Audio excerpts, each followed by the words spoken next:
not to let it be. We are sisters and brothers, a coat of many colors, we are one. Hello, and welcome again to Baha'i Viewpoint. I'm going to open this stanza with a quote from the Baha'i writings. If the inhabitants of the whole country develop peaceable hearts, and if with all their hearts and souls they yearn to cooperate with one another and to live in unity, that country will achieve undying joy and everlasting glory. Welcome. I have in the studio with me today someone who needs little or no introduction at all. His Honor, the Mayor of Savannah, Floyd Adams. Thank you, Mr. O'Neill. Welcome. Mike, welcome. Thank you for having me. I enjoy being here with you, and I enjoyed your quote to say, because that sets up a lot of stages for me, and I appreciate that. Oh, well, you're very welcome. I do this every week, and with some guests, it's really not necessary. But tell the folks, for when we go syndicated, just who you are. Well, lady, you already told me. I'm Floyd Adams Jr., Mayor of the City of Savannah. I'm very proud to be here with you. And thank you for serving on my Human Relations Council. You were one of the first members, and you've been there now nearly 4 years, and you've done an excellent job, although I have some questions with the operation of the Human Relations Council. I'd like to see them become more public and let the people know that they're there and there for counseling and what have you. The Human Relations Council, as you know, is I guess, a conglomeration of all the various faiths within the community who come together, sit down and talk once a month and talk about issues within the community. But I like to see them, rather than just sitting around my conference table and talking, I like to see them be able to do a little bit more outreach in the community. Tell me about the possibility of this special award they're coming up with the Human Relations Council. Oh, yes. One of the things that we're trying to do is have an award, a Human Relations Award, that will be given to us, one of the citizens. And the reason we're doing that is to educate people the value of human relations. Oftentimes, Mayor Adams, you know that we find ourselves always chasing fires. Wherever there's trouble, then we respond to it. And I think that my impression of what something like the commission, the Human Relations Commission can do, and all like-minded organizations can do, is that they can educate people to the value of us being unified and cooperating with each other. And on that note, I wanted to talk to you about something that you talk about every time I see you, and that's cooperation and why it's valuable to everybody. Well, one of the basic components that I believe in is we have a very diverse community. Religiously, ethnically, and everything else. But as long as someone's pulling from different directions, you can't achieve anything. But if everyone comes together and work for a common goal and common demure, we can move forward, this city can go forward, this country can go forward. But that separation and pulling is always what keep people divided, and nothing can achieve. And one of the basic components that I like in doing this is that we need to re-educate everyone. I'm proud I'm Black. I'm proud I'm a Catholic. You proud you're African American. You proud that you're a Baha'i. But there's nothing wrong with that. Right. And see, people get hung up on denominations and race, color, and all that kind of stuff. But basically, we all children of God, and we're here to serve Him. But we need to move and go forward and get away from all those past things we have planted in our minds. Unity, but most importantly, learning and appreciate each other's heritage is how we can move forward. And I know I'm Black, African American, colored, as you want to call it, any way, any language you want to, but a name you can put there. But I'm proud of my heritage. I'm also proud of the Jewish heritage. I'm proud of the Spanish heritage. I'm proud of the Chinese heritage, of the Asian heritage in this community. And by coming together on the one common denominator, as they say in high school, and doing fractions, find a common denominator. Common denominator is to make Chatham County the best county, and Savannah the best city in the world. And that's what I'm pushing for. Oh, absolutely. And that's why I personally have always supported your philosophies, because you've always put that out front. And just as you said here, unity is more than, it's not us being the same at all.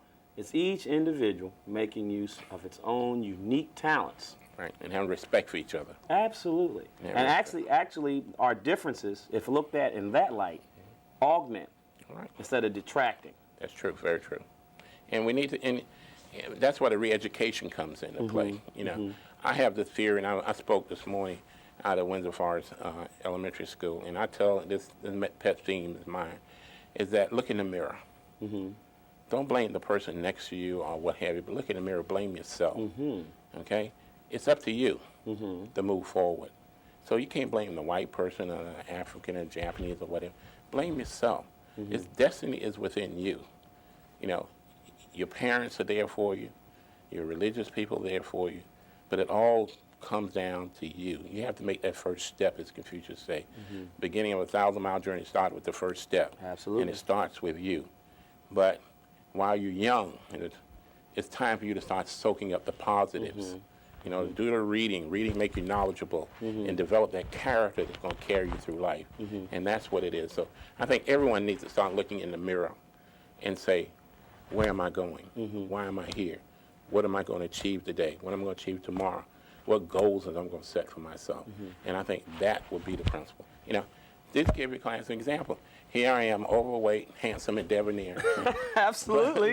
But no one would have thought an overweight person like this would be mayor of the city of Savannah, because people have perceptions in their mind that you can't do things. You know, I had good parents who told me you can achieve anything you want to achieve. And if I didn't take that first step, I wouldn't be mayor of the city of Savannah. You're absolutely right. So that's what I encourage young people to do. I encourage everyone to do. And I encourage elderly people, older, my age or younger, whatever, to start re-examine their philosophies in life. And they get that philosophy about, yes, I live on the other side of the track, and you live on the other side, so we can't get together and mingle together. That's a difference. Right. That's a difference. Right. Visit other people's churches, go around, intermingle, do things. And that's all about. Learn each other. Diversity, heritage, religion, culture, and learn to respect them. And that's when you come into unity and you move forward too. You know, you've been personally involved in a few of the Baha'i activities. Right. As a matter of fact, we do the Race Unity Picnic, at which you have given more than a few proclamations Right. for Race Unity Day.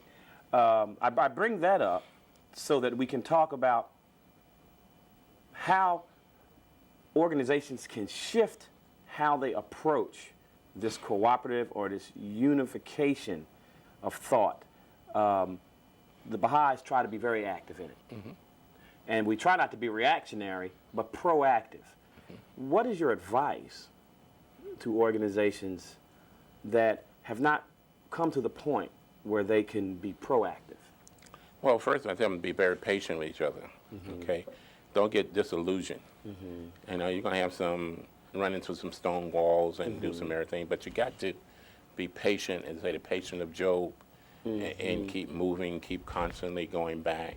People are going to say no, but eventually you might wear them down and then go for it. I was very fortunate, I know this is a Baha'i faith, but I was very fortunate to speak at Bible Baptist last week. You know, I can remember when, and I got up there and said it. Praise God. You know, God give the glory, because I can remember when people form negative attitudes, but yet God has opened up the doors, and I was there. There are other, and I looked up in the choir, there's some choir members there. Right. So that certain doors of which were closed are now being opened to everyone. And I have to give faith like yourselves, Pentecostal, they're opening up more and more where you find 50-50 population and then people are intermingling and doing things. That is the key. But your faith, regardless of whatever faith it is, I would like to see more outreach in the community. You know, everyone has formed these opinions on, like, the Jehovah's Witness knock on the door, that type of thing. Don't be negative. Be positive. Say they talk to them, or take their material and read it, because in reading you may learn and be knowledgeable. Absolutely. And so don't close your door or your mind to something. Be open-minded and be willing to accept the challenge and the change and go forward with it. You know, and that's advice I tell any group, to be patient, but don't give up. Right, right. Be more aggressive in that approach, but be a calmness about it. You know, don't try to bam, bam, and say this is what you have to do with it. Right. But be calm and approach with kindness and gentle. As the old thing, you get fly with honey than vinegar. So that's what I believe. You know, and this is something that you deal with at a rate that would stagger most people, and that's consultation. You consult and talk and meet a great deal of your waking hours, and before people, in my opinion, before people learn to work together, they're going to have to learn how to talk, and they're going to have to learn how to be patient, and they're going to have to learn how to offer ideas without it being tied to their ego. They also have to learn how to quiet that volcano within them too. Okay, when the anger starts molding up, just turn it off a little bit. Yes. And one of the major things in Savannah, one of our murder rates are higher than it has been, is because of domestic problems. People can't talk, don't know how to talk to each other. They get anger. That anger need to be learn how to be subsided. That anger and be able to communicate and talk to each other.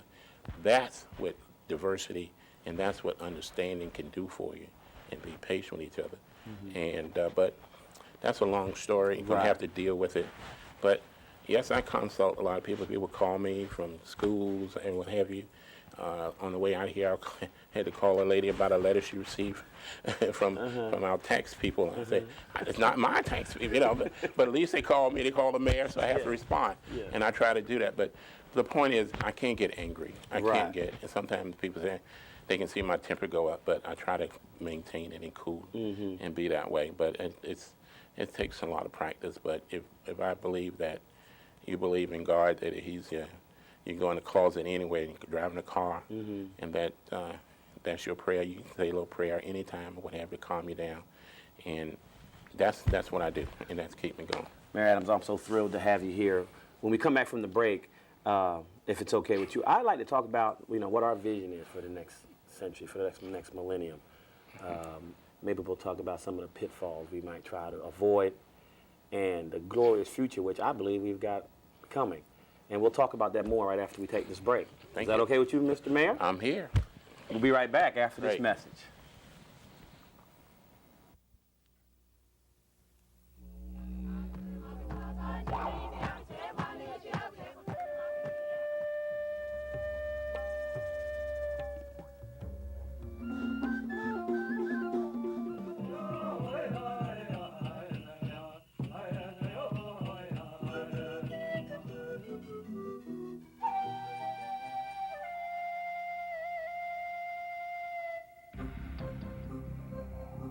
For a free copy of the Baha'is magazine, call 800-22-UNITE. The magazine is filled with articles and photographs of Baha'is working to create a better world. Find out about this growing movement. The Baha'is magazine describes a community of people who are making a difference. Call now for your free copy, 800-22-UNITE, or visit the website at www.us.baha'i.org. There's no obligation.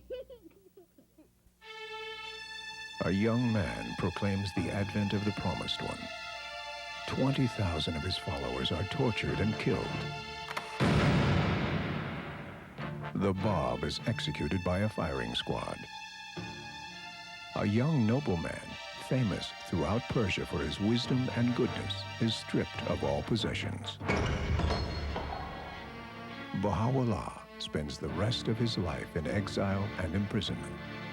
He writes, "We desire but the good of the world and the happiness of the nations, that all nations should become one in faith and all men as brothers. What harm is there in this?" His crime, his claim to be the messenger of God promised by all religions. His mission, to unify humankind. Peoples from every nation have embraced his teachings, creating a new pattern of global community, a model for a peaceful world. Hello and welcome to this second part of Baha'i Viewpoint. I'm going to open it up with another quote about unity and about people's intentions. If you desire with all your heart friendship with every race on earth. Your thought, spiritual and positive, will spread. It will become the desire of others, growing stronger and stronger until it reaches the minds of all men. I guess that quote, it talks about if you have positive spiritual thoughts, it's infectious. Definitely. It'll spread. Definitely. And I think that's what we try and do with all of our initiatives. People, you'd be surprised how many people watch you in this community, you know, and people see your moves and attitudes, and they try to emulate you. If you do something good, they try to emulate you. If you do something bad, they talk about you.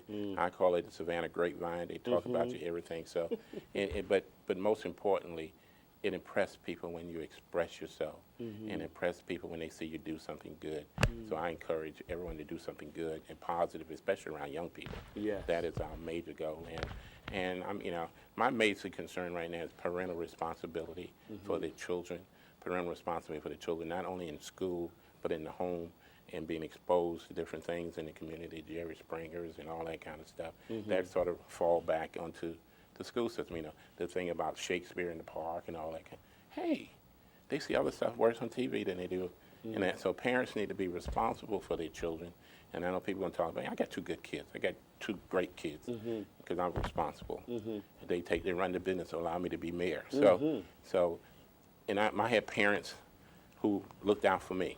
Right. And so I sort of went, now my grandkids are falling in the same situation.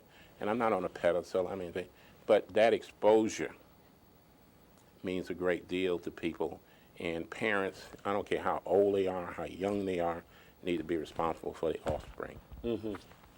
Well, you know, one thing about you that I've always noticed, and that I'm always impressed with, the effect that you can give folk who see themselves as regular guys. To me, whenever I'm with you, you just seem like a regular guy who, through perseverance, got exactly what he wanted, and maybe more. Who knows where you're going? But sometimes, most of us think we can't make a difference. Everyone makes a difference. Everyone, as I say, one of the best things I can tell my father, and people used to say he could curse like a sailor at times when it had to be, but he also gave me the positives. You know, I talk about how on Sunday morning after church, and before my mom's in the cooking dinner, he set us all, my brothers, my sisters, around at the table and made us read newspapers. So as you know, my father on the newspaper, so we can pick articles to put in his newspaper from around the country. But that, to me, created my development of history and reading.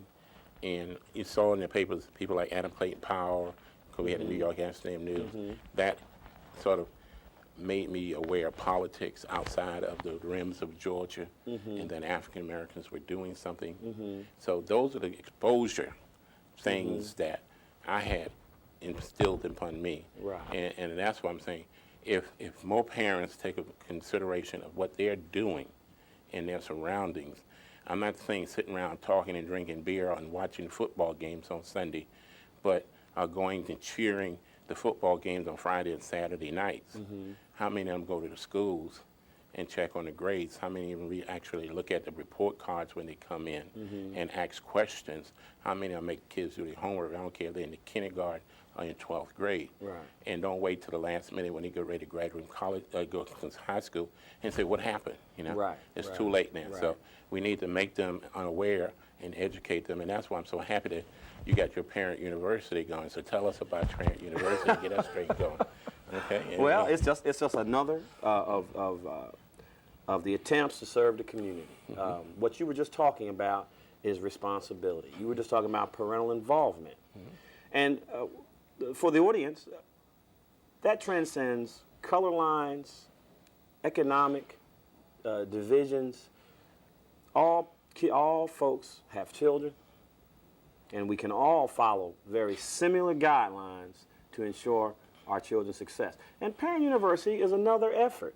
And the reason why I will always push it, and anything else that is positive for the community, is because we're constantly bombarded with the negative. And in my estimation, those of us who don't stand up and who don't produce positive models, I say we're guilty by default, because the trials and tests in life are going to come. And if you haven't put some things in there to balance it, well, of course, people are going to, just like a sliding board, you're going to slide towards the low end. So all I'm trying to do, in my humble, modest way, is to level the playing field, where the children and the parents have some options. And those options are necessary because I believe, Mayor Adams, that we have a glorious future ahead of us. I'm not a woeful kind of apocalyptic kind of guy. Because of the Baha'i writing, I believe that we are heading towards an ever-advancing civilization, the likes of which we cannot imagine. So I just want to be in on that at the bottom level. Well, you are because you're visionary, and that's the whole thing. You're visionary. You're not looking at what tomorrow will bring, but you're looking further down the road. And that's why I'm concerned about the workforce development in this community, because I see very big things of vision in this community. I see, and everyone talks about the Trade Center coming online, hotels going to open up on December 3rd, but that's just a beginning. Right, right. You know, look at imagine what's going to happen 10 years from now, 20 years from now. What do you need? What kind of infrastructure you're going to need in this community? And what everything you're going to, everybody talking about the Y2K, but Y2K is something in the past, and up at a hype, you know. We're going to move forward past that. And this sign I saw this morning, students, the leaders of tomorrow.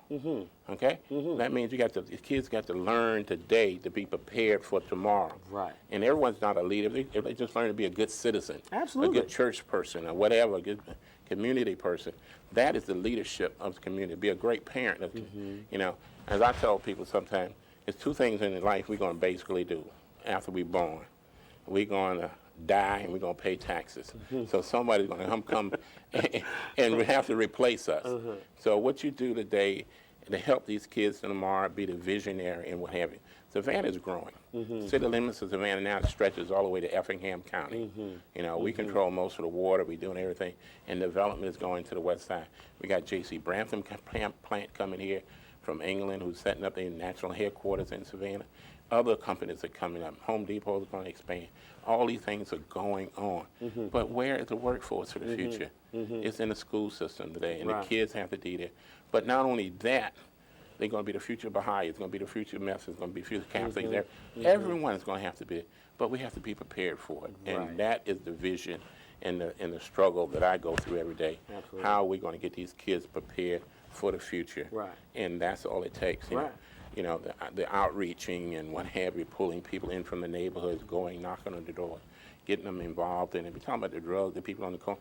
If they had a career, a skill, they won't be standing on that corner.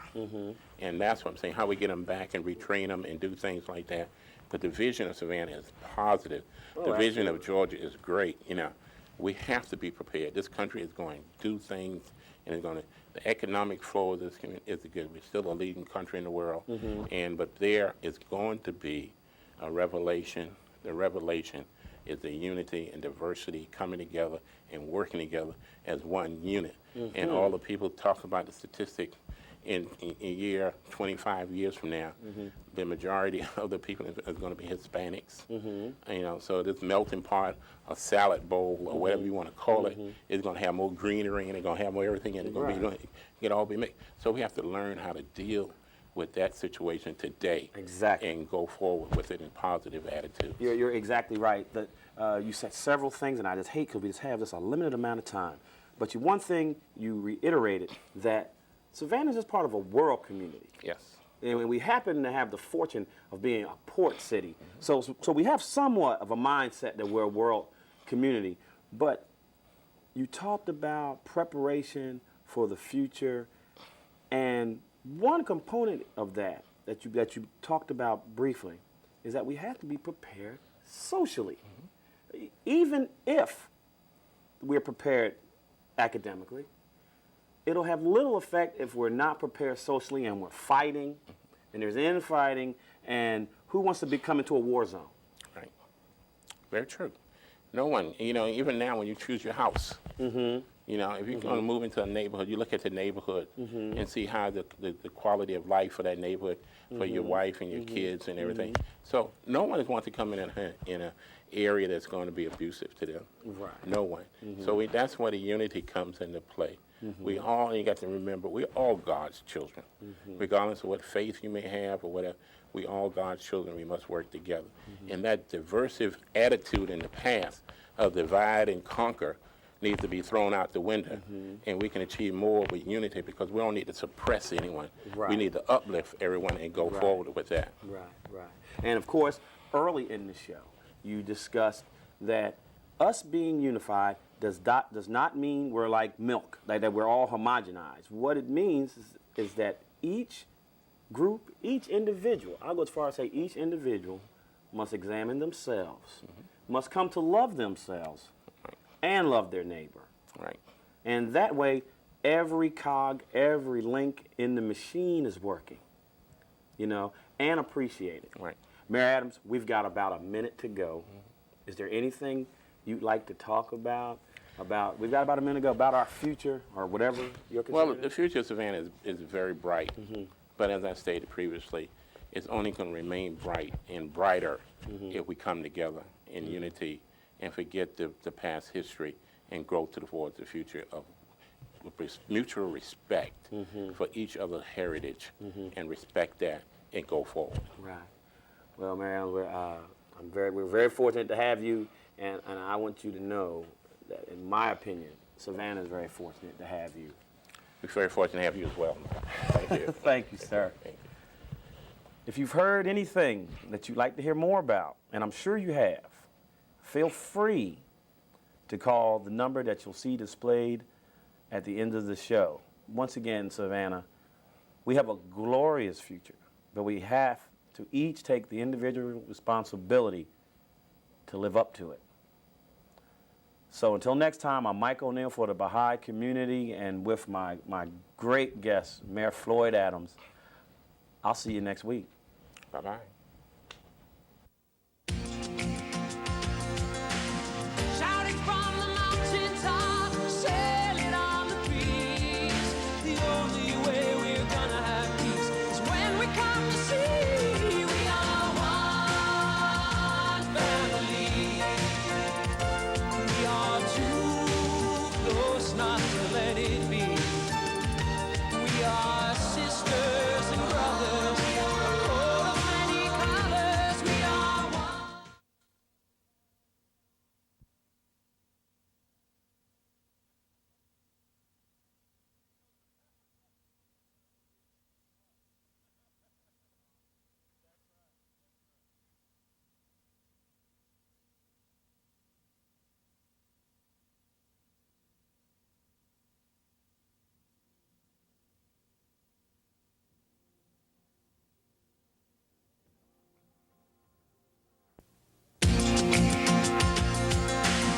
Shouting from the mountaintop, sailing on the breeze.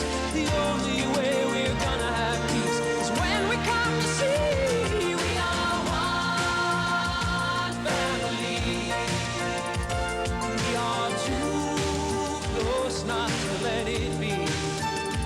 We are sisters and brothers, a coat of many colors. We are one.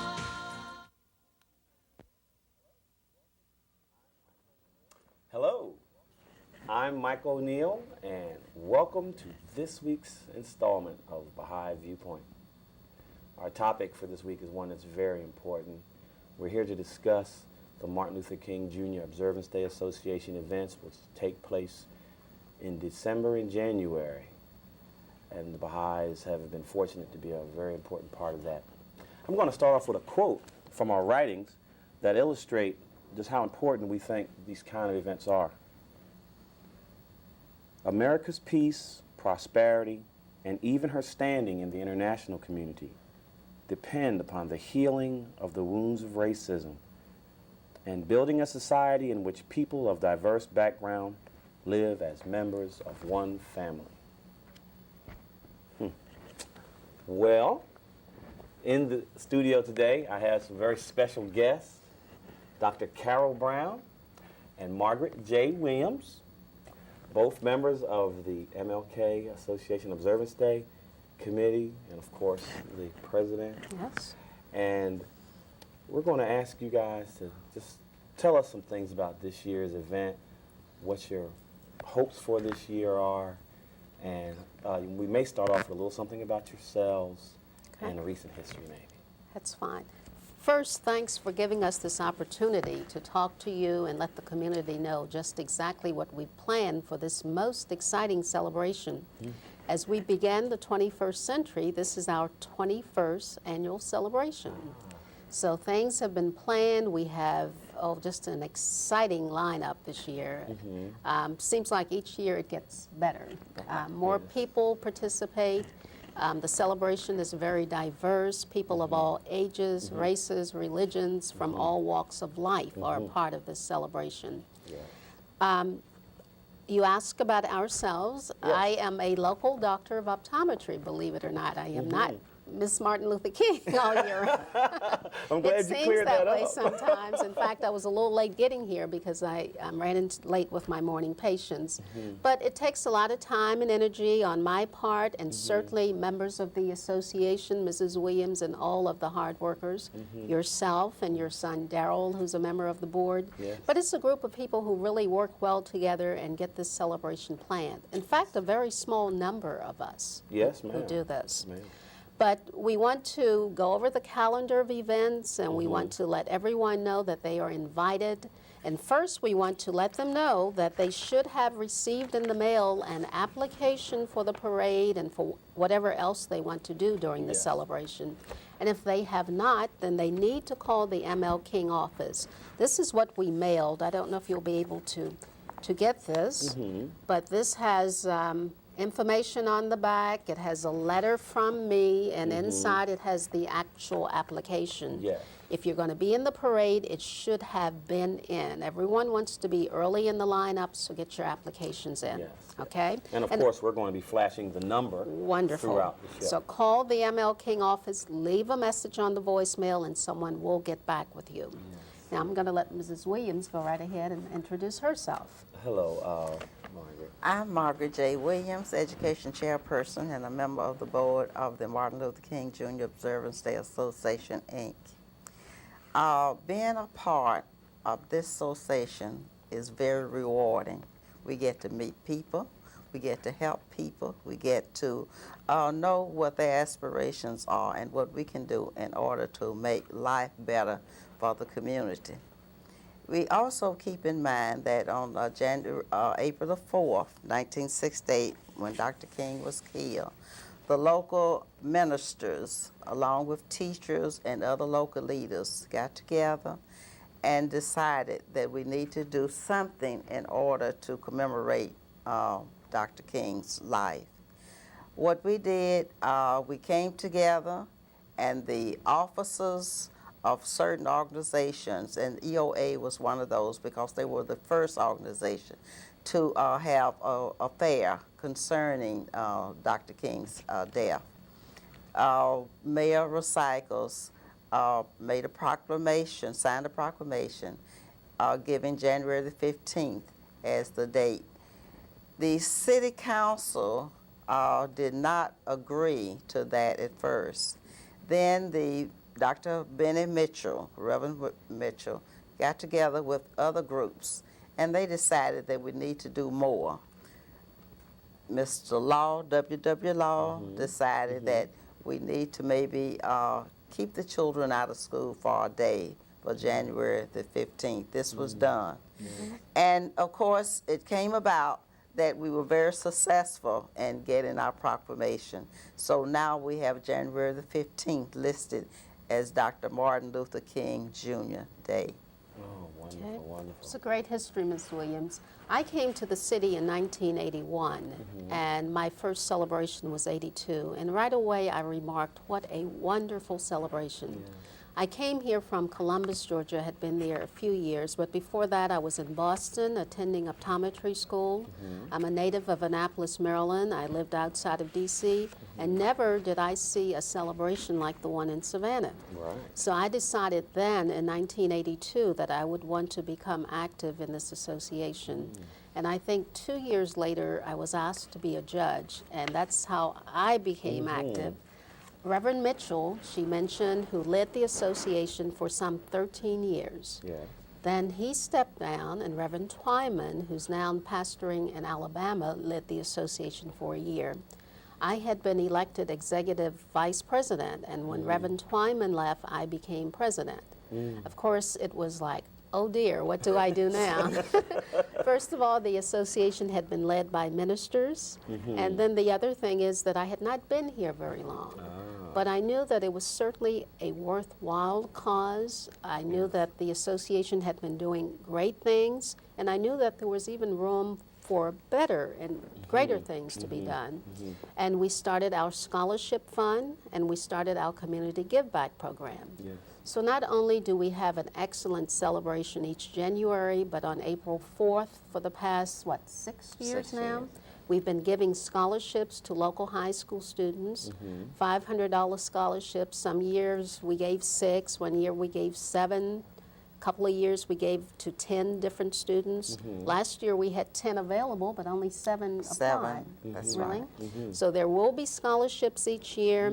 And for the past 2 years, we have given $10,000 each year to community organizations, and before that, you know, a little lesser amounts.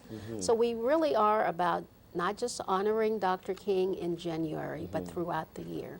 Well, Dr. Brown, you're a very modest person.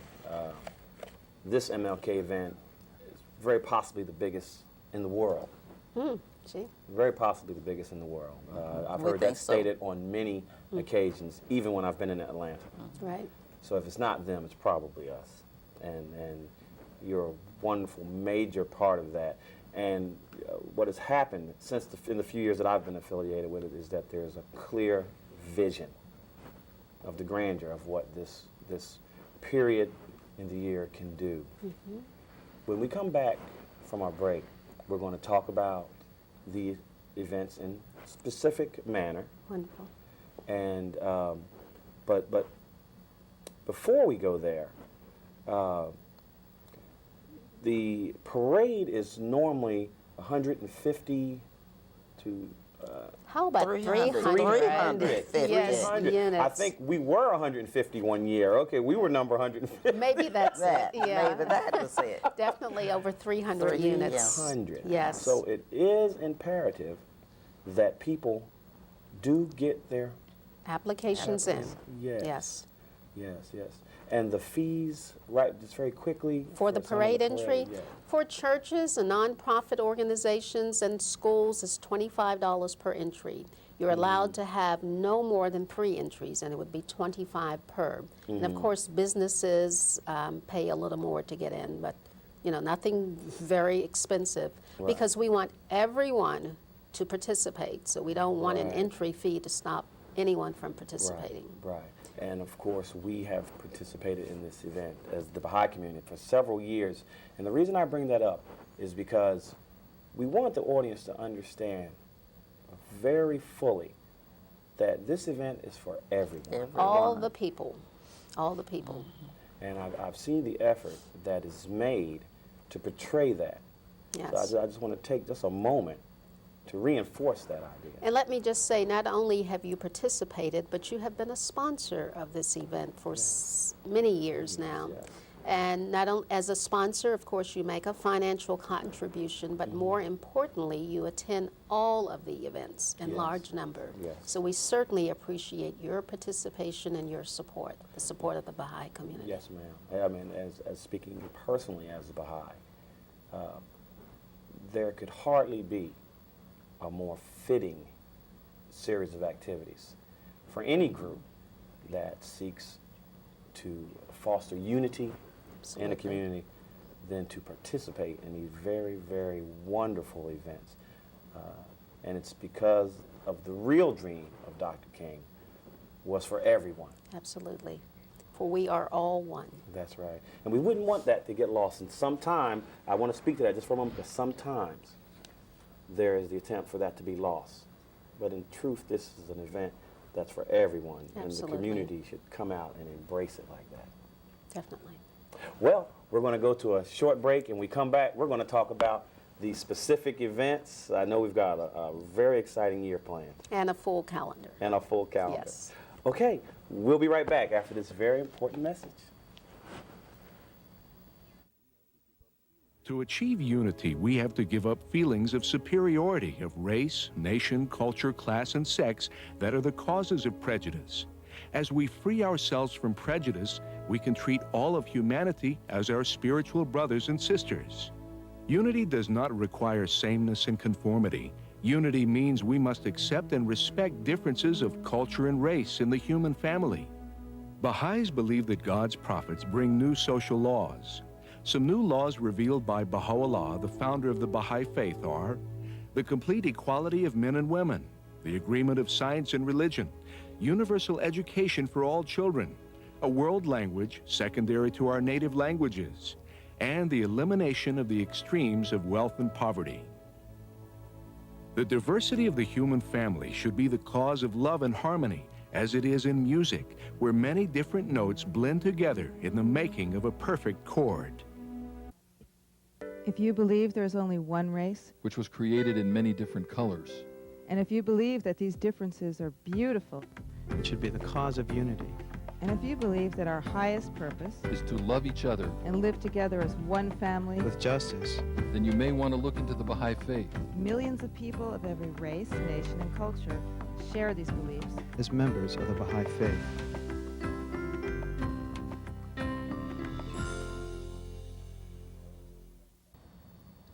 Hello and welcome back. In this part of the show, we're going to talk about specific events, the dates, and how people can participate. Okay. Dr. Brown?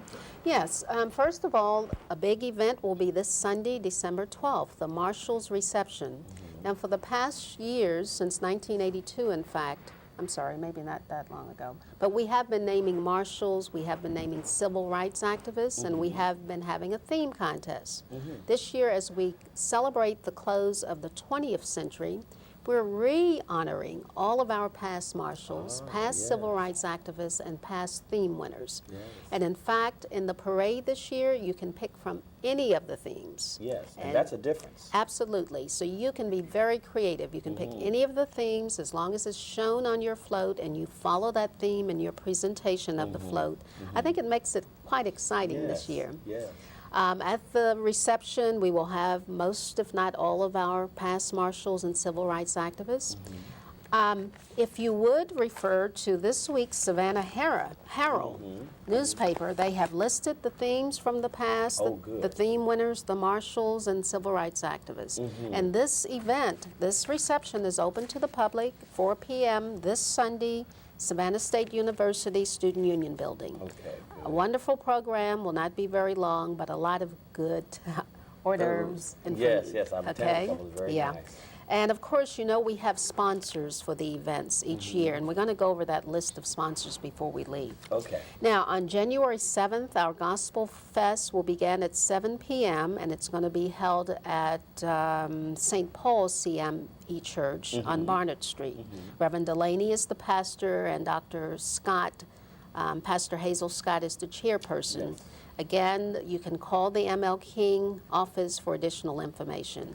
And I think Dr. Scott is still looking for groups to participate. Yes. She's at WSOK, so you can call her there and leave a message if your choir is interested. On January 8th, our annual luncheon. It used to be the women's luncheon, and then of course we wanted everyone to feel a part of it, so now it's called the Unity Luncheon. It will be held at the Marriott Hotel on the riverfront beginning at 12 noon. The speaker for the occasion is Ella Scarborough of Scarlett, North Carolina. She's a motivational speaker, I understand a very exciting and powerful speaker. She ran for mayor of Charlotte this year, and in fact, most folk thought that she would win, becoming the first black female mayor of that city. Unfortunately, she did not win. She has served on Charlotte City Council for some 12 years, and she told me to tell anyone who's interested, yes, she is running again. Okay. So she will be here with us to bring, I'm sure, an exciting message.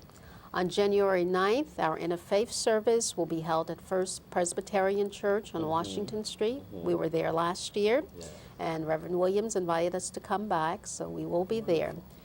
We plan to do something a little different this year. Usually we have a guest minister to bring the message. This year we'll have various ministers reading from Dr. King's works. Wonderful. So that should be fine. We will have a guest choir, and it will be the gospel choir from Armstrong Atlantic University. Now, there's a good chance that we're going to have a special guest at this interfaith service, and if so, I'm not going to announce the name, but if so, we will go back to having a speaker. Okay. But our plans are to read from Dr. King's writings unless the special guest says that he can make it.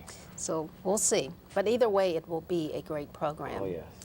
Now, on January 10th, we will be at JEA, Jewish Educational Alliance Building, for a musical tribute to Dr. King. This is being sponsored by JEA, and it will feature the Savannah Arts Academy Blue Note Jazz Band. It begins at 7 p.m., and again, it's open to the public. I think I have one more event that I want to announce, and then Mrs. Williams can go ahead. January 15th, we'll start the morning with our business community breakfast at 8:30. Now, this is an event that requires a ticket. The tickets are $25. And again, this is our fundraising for the scholarships and the community give back. Yes, yes, yes. We have an exciting speaker from Minnesota. His name is Alfred Babington Johnson. He is an African-American businessman from Minnesota. What's interesting about him, other than I understand he has great business skills, some of you might have heard of Glory Food. It is a Yes. African-American company that cans soul food. Yes. Mr. Babington Johnson was able to convince General Mills to build a manufacturing plant for them. So he must have some really good connections there. Yes, yes. We hope to have him to do a workshop here, and at this breakfast, we're even going to show a video of some of the things that he's done. So again, it's going to be a wonderful event. Call the ML King office, purchase your tickets early. Yes. We're telling folk this year that it would be really wise to give as Christmas presents for people who have everything else a ticket to these events. Yeah. That's a very good idea. So Yeah. you want to re-emphasize that people can give these tickets away as Christmas presents. Very good. So you need to purchase your tickets early. Yes, yes. Ms. Williams? On January the 15th, this is on a Saturday, from 12 to 3, we will have the Education and Career Fair. Darren O'Neill's in charge of the Career Fair, and we're asking individuals, companies, or businesses that would like to place exhibits and give out flyers and talk to the young people and the elderly and the older people, youth groups, to be present. Also, with the education classes, we are doing something just a little bit different this year. We are divided into elementary classes. We have middle school classes and high school classes. This year, the middle school and high school classes will be in one auditorium. And, of course, they will be speaking parts. And this will portray some of the national people and some of the local community that we can say, well, we're honoring you because you have done something for civil rights. Yes. This program will start at 12 o'clock until 3 at Savannah High School in the auditorium that's on Pennsylvania Avenue. Yes. And we certainly would like for each person to come, all families.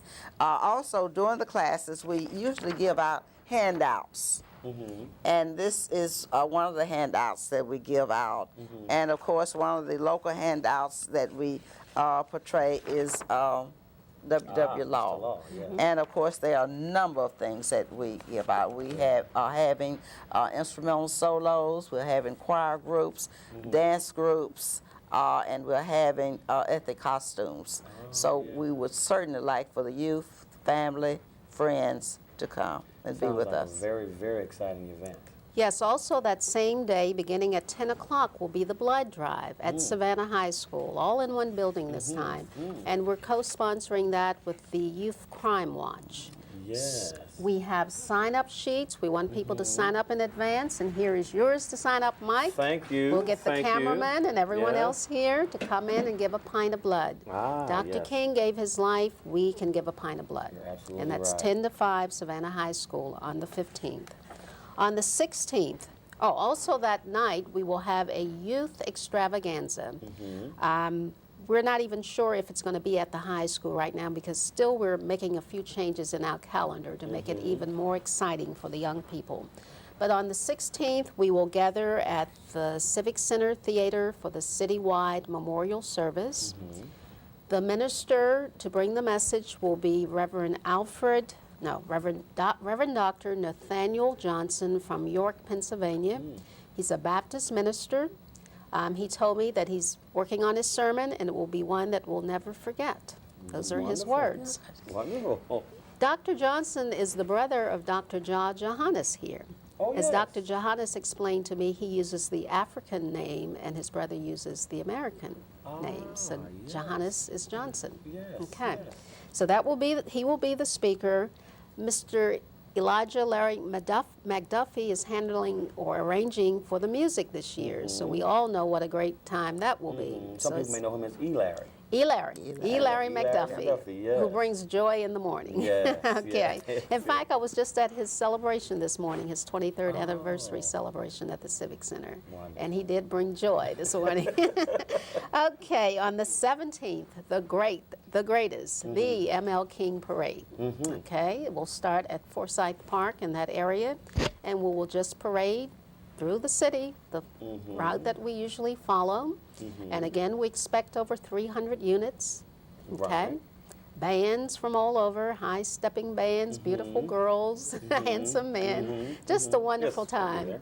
We will have just about everyone will participate. You know, Yes, all yes. religions again. You know, Yes. this celebration is for all people. Yes. It is important that folk know that Dr. King's birthday celebration is not just an African American event. That is very Okay? important. Dr. Very important. Yes. All right. Now we're doing the service Sunday night that I just talked about. Used to be held Monday after the parade.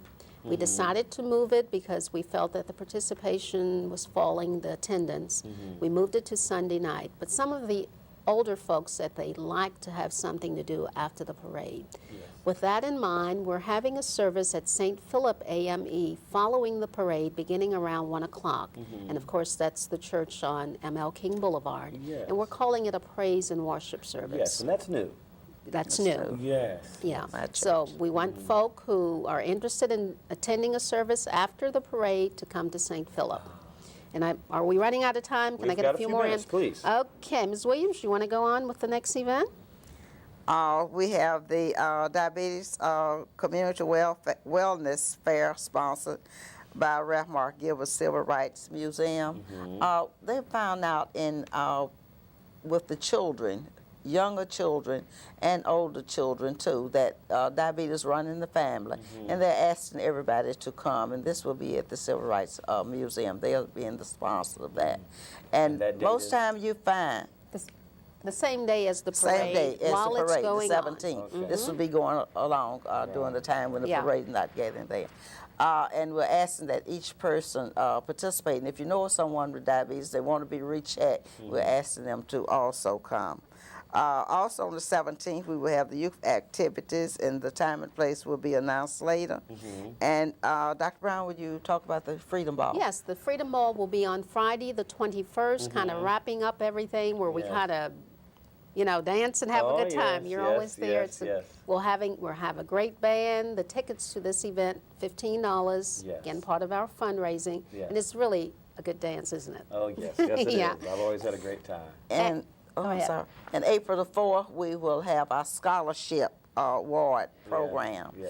Now, last year we had 8 persons that earned a scholarship. They got cash money, and Dr. Brown was already told you about that. Yes. And of course, we're asking that those persons who are interested, 12th graders, to make sure that you get your application in on time, and they will be out next month. Okay. Well, we've got a couple minutes, and you said something about the sponsors. Oh, yes.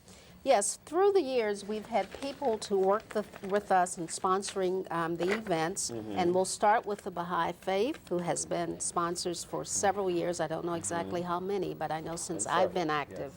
Also, Carson Products, SunTrust, Kroger. Not only does Kroger help us financially as a sponsor, the event Sunday, the Marshall's reception, Yes. they provide the food. Yes, We had a press conference last month, they provided the food. Yes. Many of our And events, the education Education, program, they provide the food. kids eat well. Yes, yes. So we really must say thanks to Kroger, to all of our sponsors. Coca-Cola provides drinks. Savannah Morning News has been a sponsor for many years. Memorial Health, this is the Cumulus broadcast group of WJAL 900 KISS 104 E93. Also, I'm told, and I know it's a fact, that Love WSOK will be a sponsor this year. ILA, Union Local 1414, has been with us for many years. Chatham Steel, HH of Savannah, the local Budweiser distributor, and Georgia Ports Authority. And it's not too late to be a sponsor. And these funds are used quite wisely. We watch what we spend, and what's left we give back. Wonderful, wonderful. Well, I'm glad that we were able to put the show on, and I hope that the word gets out, because this is going to be another wonderful event. We sure hope so. Thank you, my wonderful guests. Thank you. Be sure to look for the number and to contact the MLK group for your participation. I'm Mike O'Neill for the Baha'i Community. It's been another wonderful show, and I look forward to seeing you next week. Bye-bye. Bye.